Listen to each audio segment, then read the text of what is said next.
এই পরিস্থিতিতে আমরা দাঁড়িয়ে অন্তত জনগণের সামনে এই কথাটা বলতে পেরেছি যে আল্লাহর দেওয়া দিন যারা মানে না তারা মুসলিম না, আল্লাহর কোরআনের আইন যারা মানে না তারা মুসলমান দাবি করতে পারে না, যারা দিনের নামে বিনিময় না তারা ধর্ম ব্যবসায়ী।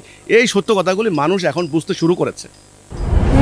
ইনশাআল্লাহ সকল ধর্ম বর্ণ সকল মানুষকে নিয়ে একটা সাম্যের পৃথিবী, একটা মানবতার পৃথিবী, একটা ন্যায়ের পৃথিবী প্রতিষ্ঠার যে রূপরেখা এই সুজলা সুফলা শস্য শ্যামলা এই বাংলাদেশের মাটি থেকে উচ্চারিত হচ্ছে। হিজবুত তৌহিদের বয়স যতটুকু জানি ৩০ বছর। সে ৩০ বছর আগে থেকে হিজবুত তৌহিদের যে আহ্বান শুরু হয়েছে, এই ৩০ বছরে হিজবুত তৌহিদ কতটুকু অগ্রগামী হয়েছে বা কতটুকু সফল হয়েছে? এই কথাটা অনেক সাংবাদিক অনেকে আমাকে বলেন যে ৩০ বছরে কতটুকু অগ্রসর হয়েছে। দেখেন, ৩০ বছর এক হিসাবে কম সময় না, আবার আরেক হিসাবে খুব বেশি সময় না। যে জাতিটা গত ১৫০০ বছর থেকে একটু একটু একটু করে আল্লাহ রসুলের সেই প্রকৃত ইসলামের বিপরীত জায়গায় এসে দাঁড়ায় গেছে, যে জাতিটা ৩০০ বছর ব্রিটিশের গোলামি করেছে, তাদের অস্থি মজ্জা চিন্তা ভাবনা ধ্যান ধারণা সম্পূর্ণরূপে মানুষের তৈরি বিধানের প্রতি আনুগত্যশীল। আমরা দেখেন তারা রাজনৈতিক দল করে, লক্ষ লক্ষ কর্মী জিজ্ঞাসা করেন তোমরা কি চাও, বলে গণতন্ত্র চাই, ওরা বলে না আমরা ইসলাম চাই। তাহলে সেই জাতির মধ্যে ধর্ম ব্যবসা একেবারে ঝেঁকে বসেছে। ধর্ম ব্যবসায়ীরা মনে করে এটা আমাদের হক, আর সাধারণ মুসলিম মনে করে হুজুরে খাওয়াইতে পারলে সব হইব।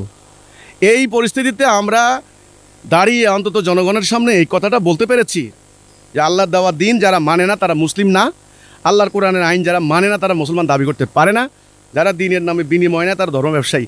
এই সত্য কথাগুলি মানুষ এখন বুঝতে শুরু করেছে। মানুষ এখন ঐক্যের গুরুত্ব বুঝতে শুরু করেছে। মানুষ একজন সত্যনিষ্ঠ নেতার অপেক্ষা করছে। মানুষ এখন এই কথা বুঝতে শুরু করেছে যে মানুষের তৈরি বিধান দিয়ে আর চলবে না, আল্লাহ দেওয়া বিধান লাগবে। অন্তত মানুষের মনোজগতের, মানুষের চিন্তা ভাবনার ক্ষেত্রে এই পরিবর্তনটুকু আনতে পেরেছে হিজবুত তৌহিদ। এটা হয়তো আপনি এখন দেখতে পাচ্ছেন না, কিন্তু আমরা যখন সোশ্যাল মিডিয়াতে আমি যখন একটা বক্তব্য দিই, আলহামদুলিল্লাহ আমার বক্তব্য বাংলাদেশের সীমানা ছাড়িয়ে এখন বিশ্বের অন্য জায়গায় যারা বাংলা ভাষাভাষী আছে, এই যে ভারতবর্ষে আপনার হলো পশ্চিমবঙ্গ বলেন, আসাম রাজ্য এবং অন্য জায়গায় হাজারো লক্ষ মানুষ আমার কথা শুনছে। তারা দেখতে পাচ্ছে যে বাংলাদেশের মাটি থেকে তারা খালি বাংলাদেশকে কি দেখে, বাংলাদেশকে দেখে মারামারি হচ্ছে, হানাহানি হচ্ছে, একদল আরেক দলকে পিটিয়ে দেশ থেকে বের করে দিচ্ছে। বাংলাদেশে বন্যা খরা জলোচ্ছ্বাসের রাষ্ট্র, এখানে গরিব, এখানে সভ্যতা নাই ভব্যতা নাই, এখানে প্রকাশ্য পিটিয়ে আগুন দিয়ে মানুষ বাড়ি মানে পুলিশ মেরে ফেলছে, এগুলো দেখে। সাধারণ মানুষকে হত্যা করা, এগুলো দেখে দুনিয়ার মানুষ। কিন্তু এখন দুনিয়ার মানুষ দেখবে না, বাংলাদেশ থেকে একটা কণ্ঠ উচ্চারণ শুরু করছে যে একদিন বাংলার দামাল ছেলেরা দুনিয়াকে লিড দিবে।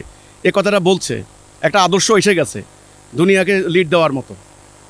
ইনশাআল্লাহ সকল ধর্ম বর্ণ সকল মানুষকে নিয়ে একটা সাম্যের পৃথিবী, একটা মানবতার পৃথিবী, একটা ন্যায়ের পৃথিবী প্রতিষ্ঠার যে রূপরেখা এই সুজলা সুফলা শস্য শ্যামলা এই বাংলাদেশের মাটি থেকে উচ্চারিত হচ্ছে, একটা কণ্ঠ এখান থেকে উচ্চারিত হচ্ছে। এখন দুনিয়ার মানুষ এটাও দেখছে। কাজেই কতটুকু আগাইছেন আলহামদুলিল্লাহ, আমরা এক হিসেবে চিন্তা করতে গেলে অনেক দূর এগিয়েছি, অনেক দূর। কিন্তু মনে রাখতে হবে আমাদের শত্রু ব্যাপক, বিশাল বিশাল ধর্ম ব্যবসায়ী গোষ্ঠী। ওরা সাধারণ জনগণ আর আমাদের মধ্যে একটা ধূম্রজালের সৃষ্টি করেছে।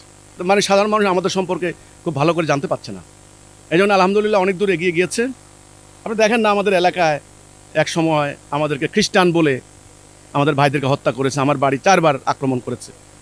আজকে আমার এলাকার সাধারণ মানুষ বুঝতে পারছে যে সত্যিকার অর্থে আমরা প্রকৃত ইসলামের কথা বলছি, আমরা ন্যায়ের কথা বলছি, আমরা ঐক্যের কথা বলছি, আমরা উন্নতি প্রগতির কথা বলছি, আর ওরা মিথ্যা কথা বলেছে।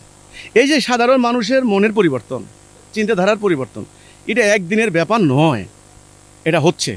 অনেক দূর আমরা এগিয়েছি আলহামদুলিল্লাহ। আর আপনি বলেন দিন প্রতিষ্ঠা, সেটা আল্লাহর হাতে, ইনশাল্লাহ সেটা অতি অচিরেই হবে, তখন দেখতে পাবেন। না, কোনো মানুষের পক্ষে সম্ভব না, কোনো মানুষের পক্ষে সম্ভব না, এটা আল্লাহ করবেন। দিনটা আল্লাহ, আল্লাহ বলছেন আমি করব। তোমরা মোমেন হও, তোমরা চেষ্টা করো, জিহাদ করো, আপ্রাণ চেষ্টা করো।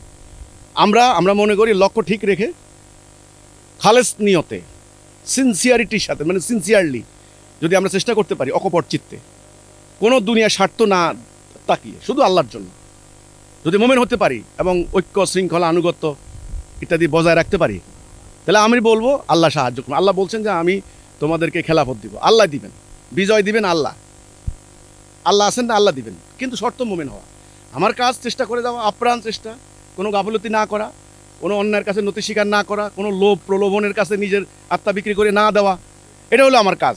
আমি সবরের সঙ্গে লক্ষ্য ঠিক রেখে যদি আমি জিহাদ করতে পারি, ইনশাল্লাহ আল্লাহ বিজয় দিবেন, কারণ আল্লাহর ওয়াদা সত্য, আল্লাহ মিথ্যা ওয়াদা দেন না। আল্লাহ বলছেন ওয়াদান আলাই হাক্কান ফিত তাওরাত ওয়াল ইনজিল ওয়াল কুরআন।